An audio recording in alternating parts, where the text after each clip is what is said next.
नमस्कार विद्यार्थियों। आज के लेक्चर में हम 7th चैप्टर बदलती हुई सांस्कृतिक परंपराएं प्रारंभ करने जा रहे हैं, क्योंकि 4th चैप्टर के पश्चात जो 5वां यायावर साम्राज्य का जो चैप्टर था और जो छठा 3 वर्ग का चैप्टर था वो आपके हटा दिया गया है इस साल के पाठ्यक्रम से। तो यहाँ पर हम 7वां चैप्टर प्रारंभ कर रहे हैं जो आपके पाठ्यक्रम में दिया हुआ है। और यहाँ पर आप देख सकते हैं, नाम से पता चल रहा है बदलती हुई सांस्कृतिक परंपराएं। जो संस्कृतियां, जो परंपराएं जो पहले थी वो धीरे धीरे बदल रही थी। इसके विषय में हम कैसे बदल रही थी, इस विषय में हम इस चैप्टर में यहाँ पर समझने का प्रयास करेंगे।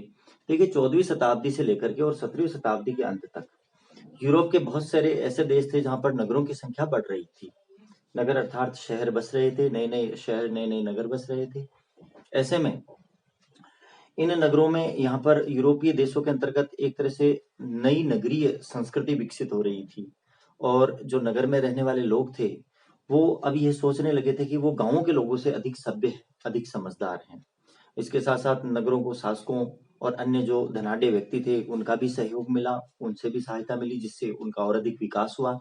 और इसके साथ साथ जैसे रोम, वेनिस, फ्लोरेंस जैसे जो नगर थे यूरोप के अंतर्गत, वो कला और विद्या के केंद्र भी बनते जा रहे थे। तो यहाँ पर हम ये देखेंगे कि किस प्रकार से नगरों की जो संस्कृति, नगर जब विकसित हो रहे थे तो इसमें संस्कृति किस प्रकार से बदलती जा रही थी, किस प्रकार से लोगों का सोचना जो था वो, या उनकी जो सोच थी वो बदल रही थी। और इसके साथ साथ हम यहाँ पर यह भी देखेंगे कि इस समय तक मुद्रण का आविष्कार हो चुका था, अर्थात छपाई खाने का आविष्कार हो चुका था। और छपाई के कारण से जो पुस्तकें थी, इतिहास से, भूगोल से संबंधित जो पुस्तकें थी, वो अब केवल कुछ सीमित जगहों तक नहीं बल्कि दूर दराज के क्षेत्रों में भी जाने लगी। लोग उनको पढ़ने लगे और उनका जो ज्ञान था वो भी बढ़ने लग गया। इस सब से विचारों में परिवर्तन आया, सोच में परिवर्तन आया। इसके कारण से संस्कृतियों में बदलाव आने भी संभव हो गए। तो यहाँ पर इसी विषय में हम यहाँ पर चर्चा करने जा रहे हैं।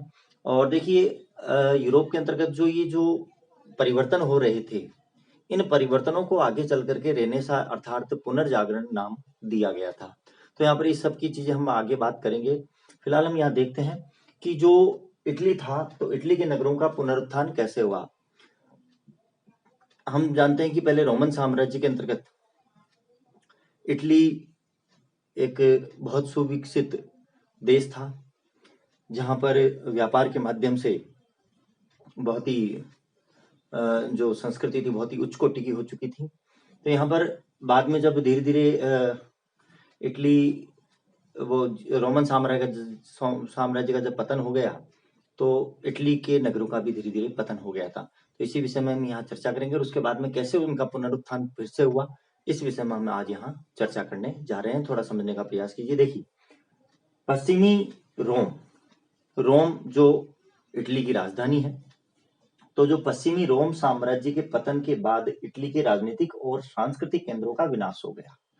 हम जानते हैं कि रोम जो रोमन साम्राज्य था वो 3 महाद्वीपों में फैला हुआ था। हमने बात की थी कि यूरोप, उत्तरी यूरोप, क्षमा चाहूंगा, दक्षिणी यूरोप, उत्तरी अफ्रीका, और जो पश्चिमी एशिया का भाग था वो रोमन साम्राज्य के अधीन आता था। और जो भूमध्य सागर था वो एक तरह से रोमन साम्राज्य का हृदय स्थल कहलाता था। तो ये जो रोमन साम्राज्य का प्रारंभ हुआ ये रोम से ही हुआ, इसलिए रोम यहाँ पर सत्ता का एक तरह से केंद्र था। तो जो पश्चिमी रोमन साम्राज्य जब धीरे धीरे पतन हो गया, उसका 6ठी-7वीं शताब्दी में धीरे धीरे पतन होता जा रहा था। हमने बात की थी कि दूसरी एक तरफ से तो जर्मन जनजातियां आक्रमण कर रही थी और दूसरी तरफ से इधर से इस्लाम साम्राज्य बढ़ता जा रहा था, इस्लाम का उदय हो चुका था। इन कारण से धीरे धीरे ये जो रोमन साम्राज्य था उसका पतन हो रहा था। तो पतन के बाद इटली के राजनीतिक और सांस्कृतिक केंद्रों का विनाश हो गया। जो उस समय संस्कृति के अच्छे केंद्र थे, जो राजनीति के केंद्र थे, उन सबका धीरे धीरे विनाश हो गया था रोमन साम्राज्य के पतन के पश्चात। इस समय कोई भी एकीकृत सरकार नहीं थी। यहाँ पर इस समय यूरोप में कोई भी एक सरकार नहीं थी कि वो संपूर्ण यूरोप का शासन चला सके। और रोम का जो पोप था वह भी यूरोपीय राजनीति में इतना मजबूत नहीं रहा। पोप तो आप जैसे मैंने बताया था आपको कि जो ईसाई धर्म में जो सबसे बड़ा धर्म गुरु होता है वो पोप कहलाता है। तो पोप का जो निवास स्थान था वो रोम में ही था। तो रोम का जो पोप था वह भी, यद्यपि ये संपूर्ण ईसाई जगत का धर्म गुरु कहलाता है, तो उसका भी जो राजनीति के अंतर, यूरोपीय जो राजनीति था उसमें उसका भी इतना मजबूत, मतलब इतना अधिक वो दबदबा नहीं रहा, इतना अधिक वो पावरफुल नहीं रहा। इस समय पश्चिमी यूरोप के क्षेत्र, जो पश्चिमी क्षेत्र हैं, यूरोपीय देश, जो पश्चिमी यूरोपीय देश हैं अमेरिका की तरफ के, वो क्षेत्र जो थे वो लातीनी चर्च के नेतृत्व में एकीकृत हो रहे थे। पश्चिम का जो यूरोपीय क्षेत्र था वो संपूर्ण क्षेत्र लातीनी इसलिए क्योंकि लैटिन भाषा वहां प्रचलित थी, तो लैटिन जो चर्च था, चर्च के माध्यम से वो एकीकृत हो रहे थे, अर्थात चर्च के नेतृत्व में एकीकृत हो रहे थे, अर्थात वो चर्च को ही सब कुछ मानते थे।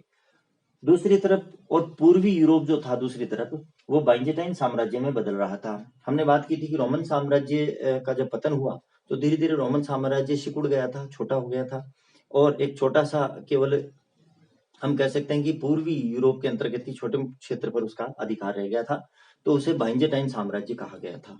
तो पूर्वी यूरोप में तो बाइजेंटाइन साम्राज्य बन रहा था, और दूसरी तरफ जो पश्चिमी यूरोप था वो चर्च के नेतृत्व में एकीकृत हो रहे थे, अर्थात चर्च को ही वो अपना सब कुछ मानते थे। तो इस समय इटली एक कमजोर देश था, क्योंकि पतन हो चुका था रोमन साम्राज्य का, और इटली के राजनीतिक और जो सांस्कृतिक केंद्र थे वो भी विनाश की ओर चले गए थे, इसलिए कमजोर देश था और अनेक टुकड़ों में बटा हुआ था। छोटे छोटे टुकड़े हो चुके थे, इटली के अलग अलग टुकड़ों में बटा हुआ था। परंतु इन्हीं परिवर्तनों ने इतालवी संस्कृति के पुनरुत्थान में भी सहायता प्रदान की।